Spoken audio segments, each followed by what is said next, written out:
지난 한 주간도 주님께서 우리와 함께 하시고 우린 여전히 생명이 주 앞에 있습니다. 또 정말 이 한 주간 새롭게 시작되는데요. 이 한 주간도 여러분의 생명은 주님 앞에 있을 것이고요. 주님이 어떠한 상황에서도 우리 생명을 지켜주실 것이고요. 당장은 어렵고 힘든 것 같지만은 여러분 지나보면 그것이 또한 은혜가 될 줄로 믿습니다. 오직 말씀과 기도로 무조건 여러분들 승리하시기를 바랍니다. 절대로 세상의 악한 것들에 휘둘리지 아니하고 타협하지 아니하며 오직 주님 안에서 크신 역사를 이루시는 주님만 믿고 나아갈 수 있기를 간절히 빌고 소망합니다. 또 새로운 또 하루가 그리고 새로운 한 주가 시작되는 첫 시간입니다. 특별히 우리 그리스도인들은 주일을 성수, 주일을 지킴을 통해서 우리가 하나님의 백성이라는 것을 확인하는 겁니다.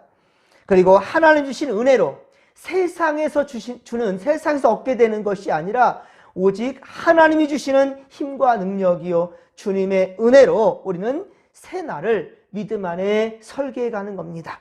주님의 은총이 이 시간 예배하는 믿음의 권속들에게 있기를 주님의 이름으로 간절히 축원합니다. 자, 오늘 말씀에 앞서 19절 중반절에 한번 보십시오. 하나님은 자기 백성인 우리를 어떻게 하신다 하십니까? 아신다라고 말씀하죠.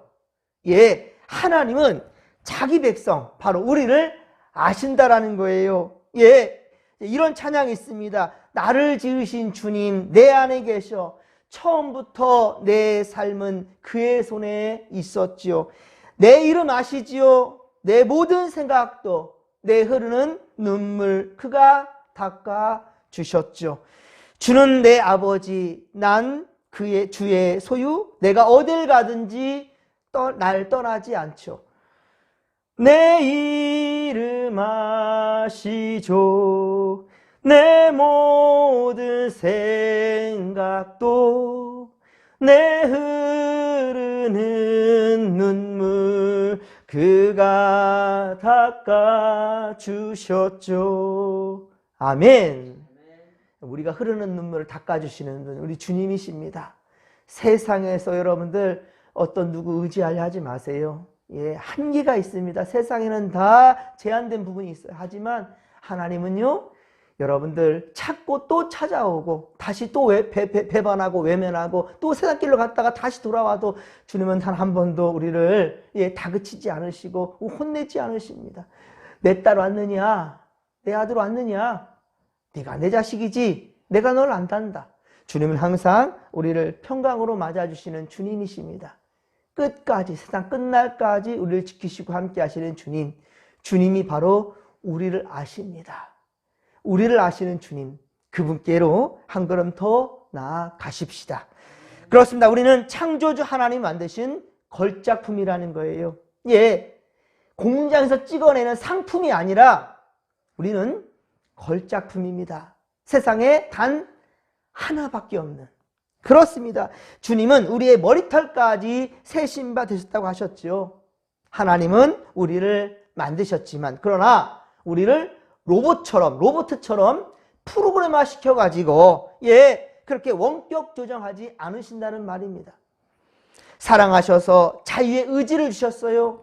그리고 우리 스스로 진리의 길을 찾아올 수 있도록 끝까지 붙잡고 가는 것이 아니라 아이들이 자전거 탈 때 그렇잖아요. 아이들 처음 걸을 때 그렇잖아요. 손잡고 아장아장 걷는데 언제까지 잡아주렵니까? 아니에요. 끝까지 잡아줄 수 없어요. 손을 놓아줘야 됩니다. 그래야 그 아이가 걸을 수 있어요.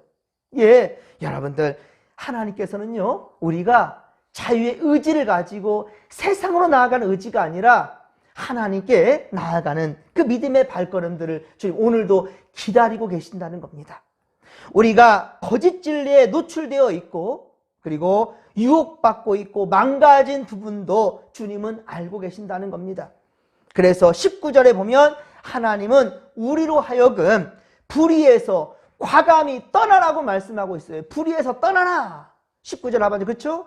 불의에서 떠나라고 지금 말씀하고 있어요. 그리고 스스로 깨끗하게 하면 우리가 매일 성찰하며 우리의 스스로를 깨끗하게 말씀과 기도로 정화시키고 거룩하게 만들어 간다면 하나님은 그 그릇을 사용하신다는 겁니다.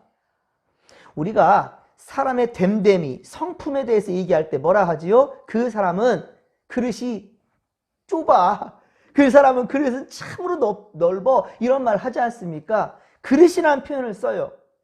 성경에서도 우리 주님이 그랬어요. 이 바울에 대해서 말씀할 때, 바울을 택할 때 사도행전 9장 15절, 사도행전 9장 15절에 보면 이 사람은 내 이름을 이방인과 임금들과 이스라엘 자손들에게 전하기 위하여 택한 나의 그릇이다.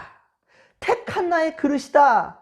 라고 말씀했어요. 그래서 이 다메섹 도상에서 눈을 멀어버린 그 사울이었던 바울 있지 않습니까? 사울, 그의 눈을 뜨게 하는 아나니아에게 우리 주님 이름이 말씀하셨다는 거예요. 그는 나의 택한 그릇이다. 그는 나의 택한 그릇이다. 오늘 20절에 보십시오. 하나님의 집에는 큰 집이랍니다. 하나님 집은 큰 집이랍니다. 근데 큰 집에 금그릇, 은그릇, 나무그릇, 질그릇 등 참 많은 그릇들이 있다라는 거예요. 여기 하나님의 집이라는 것은 우리 살아가는 이 세상을 의미하는 겁니다. 하나님이 지으신 이 창조 세계, 이 세상을 의미하는 거예요. 하나님이 집이라 그랬어요. 그리고 다양한 그릇들이 있다라는 겁니다. 하나님께서 만드신 세상에는 그러니까 나와 동일한 자가 단 한 사람도 없다라는 겁니다. 모두가 다 각기 다른 얼굴과 성격과 가치관, 다 다르다는 거예요. 이 많은 그릇들이 있다라는 겁니다. 그러면 하나님은 어떤 그릇이요, 어떤 사람을 일꾼으로 사용하시는가? 오늘 중요한 포커스는 여기에 있습니다. 말씀하시고자 하는 것은 어떤 사람, 어떤 일꾼, 어떤 그릇을 사용하느냐는 겁니다. 질그릇은 무시하고 금그릇은 사용하는 그런 주님일까요? 아닙니다. 여러분 21절을 함께 읽겠습니다. 21절입니다. 그러므로 누구든지 이런 것에서 자기를 깨끗하게 하면 귀 쓰는 그릇이 되고 거룩하고 주인의 쓰심에 합당하며 모든 선한 일에 준비함이 되리라. 아멘. 할렐루야. 어때요? 금그릇 쓴다 했습니까? 질그릇 쓴답니까? 은그릇 쓴답니까? 나무그릇 쓴답니까? 어떤 그릇 쓴다고요? 어떤 그릇? 자기를 깨끗하게 하면. 어떻게 하면? 깨끗하게 하면. 이 포커스입니다. 중요한 부분입니다. 스스로를 깨끗하게 하면 그럴 때 귀 쓰는 그릇이 된다는 겁니다. 하나님께서 쓰시는 사람은 자기 스스로를 깨끗하게 하는 거예요. 그리고 주님의 쓰심에 합당하게 어떻게 하는 사람? 준비된 자. 준비된 사람을 사용하신다는 거예요. 아무리 금그릇이 많다 할지라도 그 찬장에 금그릇이 많이 쌓여 있어요. 그래서 손님이 찾아왔습니다. 야, 우리 손님들에게 내가 최고로 아끼는 그릇을 내려놓고 거기다가 사용해야지 라고 문을 열고 딱 봤더니만 먼지가 가득히 쌓여 있네요. 먼지가 가득히 쌓여 있어요. 아이쿠야. 그런데 한쪽에 보니까 한쪽 귀퉁이가 깨졌지만은 거기에 옹기그릇 하나가 보입니다. 자, 어디에 담으렵니까? 그 순간이라도 어떻게 씻어서라도 쓰겠다고요? 아이쿠야, 그날따라 단순해요. 물이 안 나오네요. 어쩌겠어요? 준비된 그릇 쓰겠죠? 어떤 준비된 그릇? 먼지가 없는 그릇이겠지요. 깨진 옹기라도 쓰겠지요. 당장 물 한 그릇 드리고 싶은데 금그릇에는 이미 벌써, 은그릇에는 이미 벌써 먼지가 가득하게 쌓여있다고요. 준비되지 않았어요. 예쁘게 찬장에다 준비해놨다고요? 그럼 뭐합니까? 쓰임받기 합당하게 준비되지 않았어요. 씻어놓질 않았어요. 어디 거기에 물을 담을 수 있겠습니까? 여러분, 그리고 세상의 논리로는요, 금그릇이 귀하겠지요. 여기서 우리 주님께서 말씀하시는 것 같은, 성경이 말씀하신 것 같은 것이 뭐냐? 금그릇, 은그릇. 이것이 우선순위로 보이는 것 같아요. 이것이 바로 세상의 논리단다라고 말씀하신 것 같아요. 그래, 너희들 마음 가운데도 금그릇이 있겠지. 너희들 마음에도 은그릇이 있겠지. 그것을 아시고 간파하시고 지금 이 말씀을 하는 것 같아요. 하지만 주님은 자주 쓰임받는 그릇. 세상의 논리는 금그릇, 은그릇일지라도 몰라도 주님의 입장에서는 주님은요, 자주 쓰는 그릇, 쓰임받기에 합당한 자주 쓰임받는 그릇이 더 귀하다는 거예요. 사랑하는 성도 여러분, 우리는 주께 쓰임받는 일꾼들이 되기를 소망합니다. 그러면 어떻게 해야 하나님께 쓰임받는 일꾼이 될 수 있을까요? 정욕을 피하고 깨끗한 마음으로 주님 쓰시기에 합당하게 준비되어 있어야 된다라는 것입니다. 그리고 항상 주의 이름을 부르며 찬송하는 거룩한 성도들과 주님은 함께 하셔요. 의와 믿음과 사랑과 화평을 따라야 된다라는 것입니다. 22절 하반절에 보십시오. 의와 믿음과 사랑과 화평을 따르라. 사랑하는 성도 여러분, 그러하게 이번 한 주간에도 여러분 가는 곳곳마다 여러분 의로운 말들을 하시고 믿음을 심으시고 할렐루야, 그리고 사랑을 심으시며 사랑으로 나눠주시고 가는 곳곳마다 평안을 선포하십시오. 의식정에 나올 때에도 예수 믿고 복 받으세요. 예전에 부자 되세요 라는 말도 있었어요. 저 요즘 그 생각이 나요. 예전에 제가 지난번에 또 김제를 갔다 온 그런 것도 있었고, 그래서 거기 한 권사님이 그랬다니까요. 제가 참 전사 시절에 그때 유명했던 게 CF에 부자 되세요 이런 CF가 있었어요. 광고가. 저도 식사하고 이렇게 음식 나오는데 그래서 부자 되세요 하고 나오는데 아무 말도 안 하시고 따라오시던 권사님이 그래요. 전사님, 부자 되세요라는 말보다 예수님 믿고 복 받으세요가 더 좋지 않을까요? 참 지혜로우셔요. 저는 되게 창피했는데 기분 안 나쁘게 제 생각에는 그런 것 같아요. 요즘 다 하는 말들도 좋지만 예수님 믿고 복 받으세요라는 말이 이왕이면 더 좋지 않을까요? 라는 말을 하는데 맞죠. 그래요. 맞아요. 우리 가는 곳곳마다 여러분 세상에서 좋아하는 말들이 아니라 주님이 좋아하시는 말, 할렐루야, 주님이 기뻐하시는 그 말을 할 수 있는 우리가 되기를 주님의 간절히 축원합니다. 그것이 바로 진정한 주님의 사람들이라는 거예요. 그리고 화평, 평화를 심으라는 거예요. 다툼 있는 곳에서 누구 편들려고 하지 마시고 옳고 그름을 따지려 하지 마시고 지혜롭게 생각하시고 그러면서 그곳에 진정한 주님의 평화가 깃들 수 있도록 여러분들 그리 힘썼으면 좋겠습니다. 그렇습니다. 자, 어떤 사람은 산속에 혼자 들어가서 방 안에 갇혀서 기도하기를 하나님 나를 써주세요. 하나님 나를 써주세요. 저 산골짜기 어디 가가지고요. 물론 절제하기 위해서 혼자만의 훈련의 시간도 필요합니다. 그래서 저도 때때로 기도원을 찾기도 하는데요. 혼자만의 절제된 그런 시간을 통해서 훈련의 시간도 필요합니다. 그러나 하나님은요, 우리가 삶을 등지고 수도 생활하는 걸 원치 않으셔요. 세상과 등지고 수도 생활, 평생을 수도 생활하는 거 그거 원치 않으신다는 말이에요. 힘이 되고 어려워도 나를 괴롭게 하는 저 인간, 저 인간 하는데 그 인간과 함께하면서 그 인간을 변화시키기를 원하신다는 거예요. 때때로 우리 어르신들 보면 그래요. 그 왼수 같은 인생들, 자기 남편이나 아내를 말할 때 표현할 때 있지만 사실 그런데 그 속에 어떤 마음이 있어요. 원수 같은데 왜 이제까지 살았을까? 원수 같다면서 왜 이제까지 살았을까? 그것이 진정 사랑 아니겠습니까? 진정 그것이 그리스도의 마음이라고 생각해요. 참아주고 견디고 그러면서 결국은 표현을 잘 못해요. 우리나라 남자들 그렇잖아요. 오늘 특별히 남신도 주일인데 남성들은 잘 표현을 못하는 것 같아요. 진짜로. 그런데 칭찬해주면 기분 좋고 합니다. 단순한 인간들이 또 남성인 것 같아요. 근데 그런 것 같아요. 정말 우리가 참 밉다 하면서도 불구하고 끝까지 곁을 지켜주는 것, 그것이 진정 그리스도의 정신을 담은 마음 아니겠는가? 그렇습니다. 여러분, 혼자서 문제를 해결하는 것이 아니라 함께 그 어려운 난관을 헤쳐가는 것, 이것이 진정 삶의 가치가 아니겠는가라는 것이지요. 사랑하는 성도 여러분, 우리 주님 안에 늘 함께 하십시다. 할렐루야, 함께 하십시다. 벗어나서 기도만 하면 된다. 어떤 사람은 기도만 하면 된대요. 기도만 하니까 안 되는 거예요. 왜 기도만 합니까? 가르쳐야 됩니다. 보여줘야 됩니다. 함께 해야 됩니다. 근데 기도만 하니까 문제가 되는 거예요. 가서 제자 삼으라 그랬지. 제자 삼을 준비만 계속 하고 있으라고요? 기도하는 게 준비하는 거라고요? 아닙니다, 여러분들. 준비된 자는 쓰임받기에도 합당해야 된다는 거예요. 아무리 금그릇들 잘 준비됐습니다. 돈 많이 주고 많이 귀하게 준비해가지고 찬장에 질비하게 놔둬놨어요. 그럼 뭐합니까? 예, 쓰임받게 합당하게 준비되지를 못하고 있는데요. 아니라는 것이지요. 여러분, 하나님은요, 우리 삶이 서로 그래서 사람 인자가 이렇게 된 거예요. 서로 의지하며, 그렇죠? 서로 의지하며 살아가라.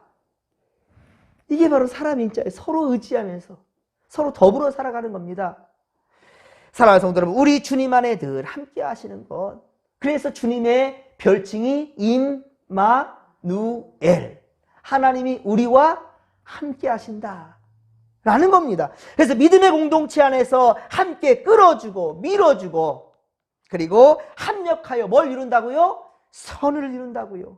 합력하여 선을 이루며 우리는 그렇게 선한 도구로 쓰임받으며 살아가게 되는 것입니다. 24에서 26절, 오늘 본문 24에서 26절은 목회자인 특별히 디모데에게 바울은 목회자의 자세를 가르치고 있습니다. 주의 종은 다투지 말고 모든 사람에게 대하여 온유하며 진리의 말씀을 잘 가르칠 줄 알며, 그리고 또 잘 참고 인내해야 된다라는 겁니다. 아이고, 우리 목사님 가끔씩은 잘 참지 못하는 것 같아 라고 한다면 어찌 주의 종이 저럴까라는 말이 아니라, 여러분, 목사도 부족하기에, 그래서 지금 목사가 목사에 가르쳐 두듯이 우리 성도님들도 아까도 부자 되세요라는 말보다는 예수 믿고 복 받으세요라는 말이 더 낫지 않겠습니까? 성도도 충분히 목사에게 좋은 말 해줄 수 있고요. 그리고 위에서 기도하는 것만큼 중요한 게 어디 있겠습니까? 예수님 뭐라 했습니까? 야, 니들 깨어있어 기도하라 그러잖아요. 예, 돌 던질 만큼 떨어져서 예수님이 기도하시잖아요. 왔더니만 다 졸고 있네. 예수님 죽겠다는데, 곧 있으면 십자가에 못 박혀 죽을 순간인데, 그럼에도 그 자식들이, 그 제자들이 졸고 있을 수 있겠습니까? 여러분, 기도할 때 여러분 이 목사를 위해서 기도해 주시기를 부탁드립니다. 그러면 정말로 말씀 잘 준비할 수 있고요. 그리고 정말 여러분들의 유익하게 말씀을 전할 수 있고요. 또 함께 더불어서 행복해질 수 있다는 사실을 여러분 잊지 않기를 바랍니다. 사랑하는 성도 여러분, 우리 안에 역사하시는 분은 성령 하나님이십니다. 하지만 우리가 때때로 성령님의 자리를 세상의 악한 영들에게 내줄 때가 있어요. 이게 바로 욕심입니다. 인본주의입니다. 이기적인 마음들입니다. 더 좀 가지려고 하는 마음들이에요. 좀 더 일하려는 거예요. 왜 주일성수 못할까요? 좀 더 일하려 하다 보니까, 내 거 찾아가려 하다 보니까 주님 앞에 더욱더 멀어져 가는 겁니다. 마태복음 24장 24절, 마태복음 24장 24절에 보면 주께서 친히 말씀하셨어요. 여러분, 그러니까 여러분들 절대로 장담하지 마십시오. 나 구원받은 사람이야. 나는 하나님 백성이고 나는 천국 가. 삶을 전혀, 근데 삶은 전혀 주님과 상관없는 삶을 살아요. 안 된다는 거예요. 여러분, 택함 받은 성도들도요, 악한 영들의 미혹에 넘어갈 수 있다라고 말씀하고 있어요. 이것이 바로 마태복음 24장 24절. 이사 갔어. 막 이사 간 사람들 붙잡아야 돼요. 잘못된 곳으로 이사 가는 사람들. 예. 택함 받은 성도들도 악한 영들의 미혹에 넘어갈 수 있다는 것을 우리가 기억할 때 더욱더 깨어 있어야 될 것이고요. 그리고 어렵고 힘들다고 스탄길로 가지 마시고 더욱더 믿음의 자리 코람되고 하나님 앞을 굳건히 지켜가는 믿음의 고속들 다 되기를 주님의 이름으로 간절히 축원합니다. 오늘은 여러분 주님의 날입니다. 우리 삶에 하나님께 예배함을 삶의 우선순위로 두십시오. 예. 그러면 우리가 주님을 높여드릴 때, 우리가 주님을 경배할 때 주님 또한 우리를 높여준다는 거예요. 주님이 우리를 높여주실 것입니다. 귀한 일꾼으로 사용하실 것입니다. 세상 길로 가지 말며 오직 코람되어 하나님 집에 올라서 우리 함께 예배함으로 한 주간을 시작하는 믿음의 권속들 다 되기를 주님의 이름으로 간절히 축원합니다. 축원합니다. 자, 이 믿음 가지고 주여 삼창 부르며 기도하며 나갑니다. 주여, 주여, 주여. 살아계신 하나님 아버지 고맙고 감사를 드립니다.